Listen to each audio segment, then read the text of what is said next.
உனக்கும் எனக்கும் தான் தெரியும். ஆமாங்க.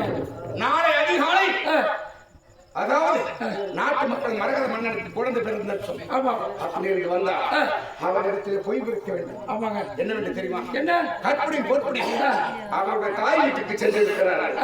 நல்ல ஒரு முறையிலே குழந்தை ஈண்டெடுத்து வருவது அப்படின்னு போய் உரைத்துவிட்டு இந்த ஜாமத்தையே இந்த இரு பிளவாக இருந்து கிடக்கின்ற குழந்தை நம் நாட்டின் ஒதுக்குப்புறமாக இருக்கிறது அல்லவா? ஆமாங்க. நாரா சந்தை இந்த சண்டையை தூக்கி வீசி விட்டு வா. இவர்கள் இருவரும் நாடு கடத்தினாய் என் முகத்திலே நினைப்பெல்லாம் தானியப்பெல்லாம் புறப்பெல்லாம் புகையில சம்பத்தம் பெறலாம். ஆனால் கொடுக்க வேண்டும் என்று மனம் பெற வேண்டும். அப்படி மனம் படைத்த இதே ஆறாப்பட்டி கிராமத்தை சேர்ந்த அன்பிற்கு பார்த்தவன ஆறு ஐயா எவ்வளவோ நேரம் ஒரு பாடலை பாட சொல்லி எனக்கு 200 ரூபாய் முருகன் என்று சொல்லக்கூடிய உயர்ந்த உணவு கொண்ட ஐயாவால் 200 ரூபாய் கொடுத்து ஒரு பாடலை பாட வேண்டும் ஐயா என்று கேட்டிருக்கின்றார். அவருடைய விருப்பத்திற்கிணங்க ஒரு பாடலை பாடுகின்றேன். பிறப்பது ஒரு நாள் மனிதன் மண்ணில் பிறப்பது ஒரு நாள் நாம் வாழ்கின்ற நாளெல்லாம் அந்த பிறந்த ஒரு நாளுக்கு சமநாள். இறப்பது ஒரு நாள் இந்த உலகத்தை விட்டு நாம் இறப்பது ஒரு நாள். இதை இணைந்து பார்த்தால் நம் வாழ்க்கை மொத்தம் ஒன்றே நாள். நம் வாழ்க்கை மொத்தம் ஒன்றே நாள். நம் வாழ்க்கையிலே பிறப்பது ஒரு நாள். ஆனா நம்ம வயதுள்ளவரை வாழும் காலமெல்லாம் எத்தனை ஆண்டுகள் வாழுமோ அது ஒரு நாள். இறப்பது ஒரு நாள். இதுதான் 3 நாள் வாழ்க்கை. அப்படிப்பட்ட இந்த 3 நாள் வாழ்க்கையிலே மனிதன் இப்படி வாழ வேண்டும் அப்படி வாழ வேண்டும் என்று மனதிலே மனக்கோட்டை கட்டி நீ என்ன கொள்ளலாமா நான் உன்னை கொள்ளலாமா அவனை அடிக்கலாமா இவனை அடிக்கலாமான்னு நம்ம மனக்கோட்டை கட்டுவதெல்லாம் வாழ்க்கைக்கு உகந்ததல்ல. அதனால் அப்படிப்பட்ட பிறப்பது ஒரு நாள் நாம் வாழ்கின்ற நாளெல்லாம் அந்த பிறந்த ஒரு நாளுக்கு சமநாள். இறப்பது ஒரு நாள் இந்த உலகத்தை விட்டு நாம் இறப்பது ஒரு நாள். இதை இணைந்து பார்த்தால் நம் வாழ்க்கை மொத்தம் ஒன்றே நாள். மொத்தம் ஒன்றே நாள் வாழ்க்கையடா தம்பி.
தொட்டான் அந்த ஸ்ரீ கண்ணனோட பாதம் மொத்தம் 3 நாள் வாழ்க்கையடா தம்பி நான் முட்டினோய் பல்வடியே தம்பி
அதுவரை நோய்நொடி இல்லாமல் வாழ ஆண்டவனை பிரார்த்தனை செய்து நன்றி வணக்கம்.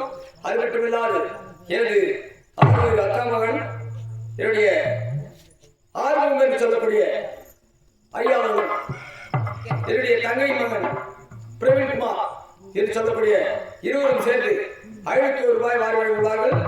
வாரி வழங்கிய ஐயா அவர்களுக்கும் அவருடைய குடும்பத்தாருக்கும் ஆண்டவன் எந்த அளவிற்கு ஆய்வெடுத்திருக்கிறானோ அதுவரை நோய்நொடி இல்லாமல் வாழ ஆண்டவனை பிரார்த்தனை செய்து கொள்கிறேன். அது மட்டுமில்லாது இந்த அருமை ஆர்வல் அண்ணன் ஐயா அவர்கள் ஒரு பேரு என்ன பேரு வெள்ளூரை சேர்ந்த எனது ஆர்வல் அண்ணா அவர்கள் அடியை கண்டிட வச்சதற்காக 200 ரூபாய் வாரி வழங்கியுள்ளார்கள். வாரி வழங்கிய ஐயா அவர்களுக்கும் அவருடைய குடும்பத்தாருக்கும் ஆண்டவன் எந்த அளவிற்கு ஆய்வெடுத்திருக்கிறானோ அந்த அளவுக்கு ஆய்வெடுத்து எல்லோரும் நல்ல முறையிலே வாழ்ந்து இந்த இறைவனடி சேர்ந்த வரதராஜ் என்று சொல்லக்கூடிய உயர்ந்த உள்ள கொண்ட தம்பி அவர்கள் எல்லோரும் பக்கபலமாக இருந்து நோய் நொடி இல்லாமல் எல்லோரும் பக்கபலமாக இருந்து இறைவனடியை சேர்ந்து எவ்வித குறையும் இல்லாமல் எல்லோரும் காத்துக்கொள்ள வேண்டி நீங்கள் கேட்டுக்கொண்டு எங்களுடைய கலைப்பின் சார்பாக நன்றி கலந்த வணக்கத்தை தெரிவித்துள்ளேன். நன்றி வணக்கம். மன்னன் அழைத்த பிரகாரம் இந்த பயனையும் நாலாவது சொன்னால் அப்படியாக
எனக்கோ பரவாயில்லை பெரிய சக்தி ஒன்றி சமய பதினாறு இந்த போதிலும் இந்த மதகதேசத்திலே நானும் சரதேவியாக என்னுடைய கணவனை இடமாக விட்டு அகோரமாக இருந்து வருகின்றேன். உண்மைதான், நான் அனுபவம் நரகவளம் செல்வது வழக்கம். ஆனால் நரகவளம் சென்று அங்கே இருக்கக்கூடிய கொடிய மிருகங்களை வேட்டையாடி புசிப்பது வாடிக்கையாக எந்த போதிலும் என்னுடன் வருவேன். அந்த பூதகன் எங்கே? பூதகனமே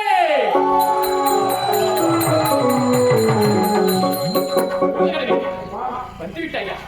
நம்ம அனுதினமா எந்த திசையில் செல்வோம்? இன்னைக்கு முதல் எந்த திசையில் செல்ல வேண்டும்?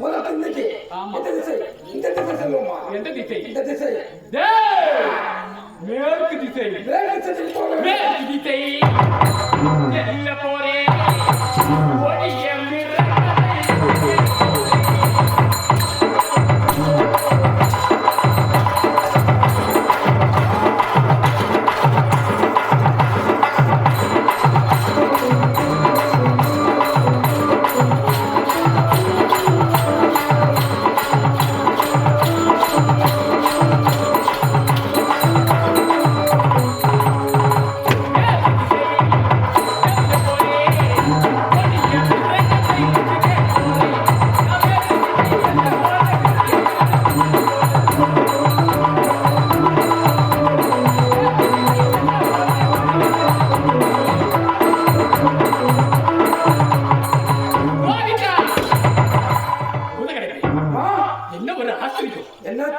இந்த மேற்கு திசையிலே எதுவும் தென்படவில்லையே.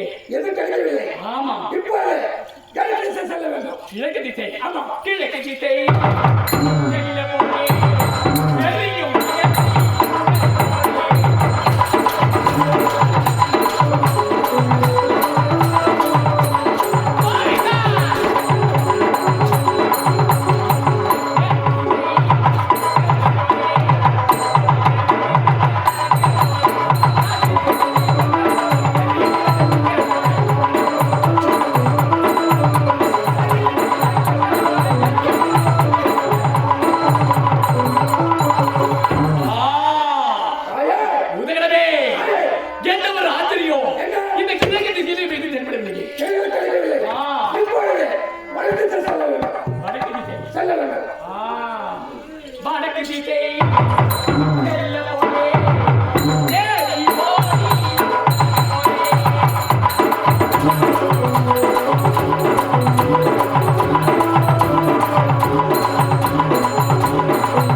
கண்டிப்பா கிடைக்கவில்லை என்றால் கிடைக்கவில்லை என்றால் கிடைக்குமா?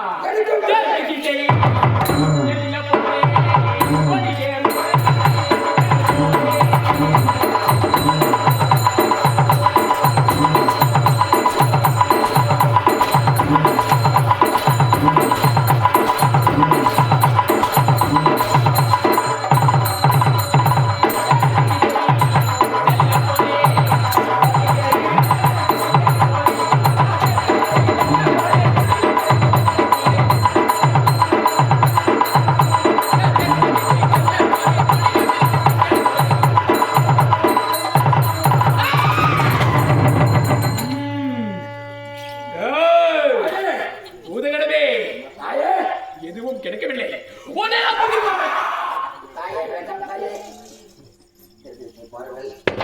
என்ன ஒரு ஆச்சரியம்! திசையா நான்கு, இந்த திசை நான்கிலும் எந்த ஒரு ஆவணமும் கிடைக்கவில்லை. இருந்த போதிலும் பூதகரமே ஏதோ ஒரு நரமடை வீசுகிறதே. நான் கிடைக்கவில்லை. ஆமாம். இப்ப எங்கேயோ நரமடை அடிக்கின்றன. ஆமாம். இப்பொழுது அந்த நாராசத்தை போய் பாருங்கள். அப்படியா? ஆமா அப்படி என்றால் அந்த நாராசத்தில் என்று சொல்லக்கூடிய யாரும் தேடாத இடத்திற்கு செல்ல வேண்டும். ஆமாம் தாயே. இங்கிருந்துதான் வருகிறது. ஆமா. அப்படி என்றால் நாராசத்தில் நரமடை வீழ்ந்தது.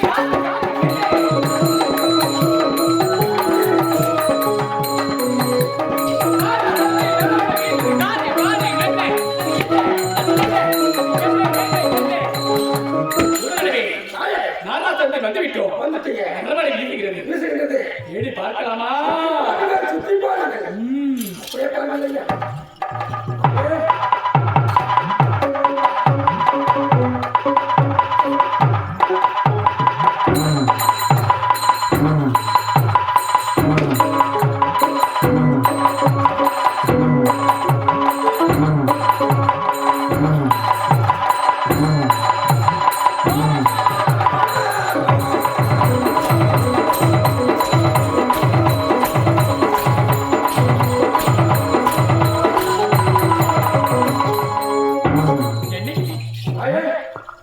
ஒரு பாதி உடல் மட்டும் இருக்கின்றது. அப்போது என்றால் இதனுடைய பாதி உடல் எங்கேயாவது இருக்கும்.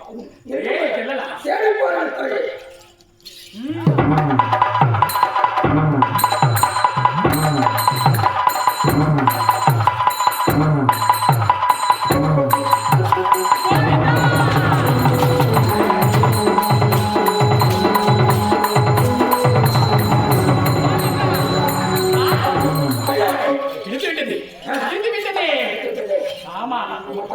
நான் என்ன பண்ண தெரியுமா? பாதி பாதியாக இருக்கக்கூடிய இந்த சிசுவாக்கப்பட்டது ஒன்றாக இணைந்து புசிக்க போகின்றேன்.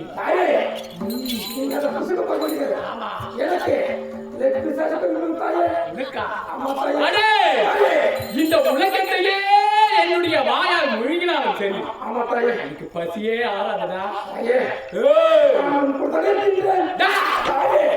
ஆகையால் இதை நானே புசிக்க போகின்றேன்.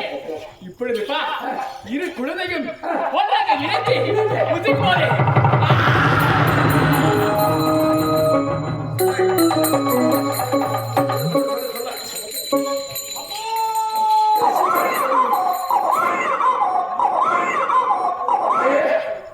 என்ன ஒரு ஆச்சரியம்! என்ன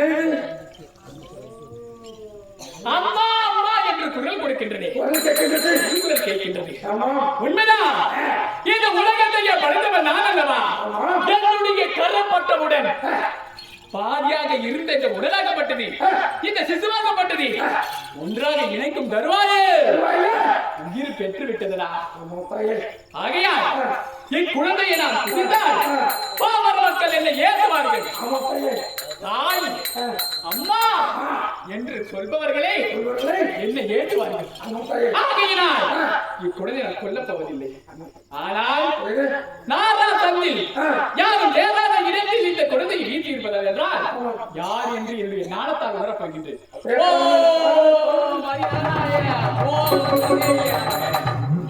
உண்மைதான். யாருடைய குழந்தை தெரியுமா? மரகத மன்னனுக்கு பிறந்த குழந்தைதான். சொல்படி என்று சொல்லக்கூடிய இரு மனைவிகளுக்கு பிறந்த குழந்தைதான். ஆனால் இவர்களுக்கு பிறந்த பாதியாக பிறந்த குழந்தையாகப்பட்டது. ஆகையினால் இக்குழந்தையை வளர்த்த நாட்டு மக்கள் ஏகுவார்கள் என்று நினைத்து மரகத மன்னன் என்று யாரும் சாராத இந்த நாராசத்தில் வீசி விட்டார். இருப்பினும் இந்த மரகத மன்னன் இடத்தில் நான் செல்வது. ஆகையினால் என் குழந்தையை என்னுடைய ஆலயத்தில் இருக்கும் வேறு மரத்தை வளர செய்ய போகின்றேன். அக்குழந்தையின் அம்மா என்று குரல் கொடுக்கும் பொழுது ஓடி வந்து காட்சியளிப்பேன். இப்பொழுது இக்குழந்தை வளர்க்க செய்ய போகின்றேன்.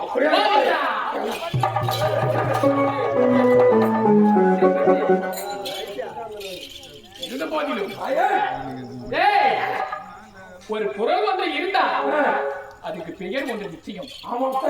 ஆகையா இக்குழந்தைக்கு நான் பெயர் சூட்டப் போகின்றேன்.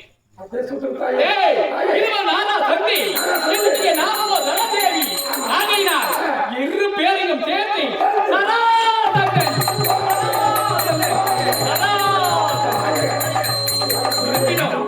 குழந்தையை என்னுடைய ஆலயத்தில் வளர செய்து பிறகு சந்திக்கலாம்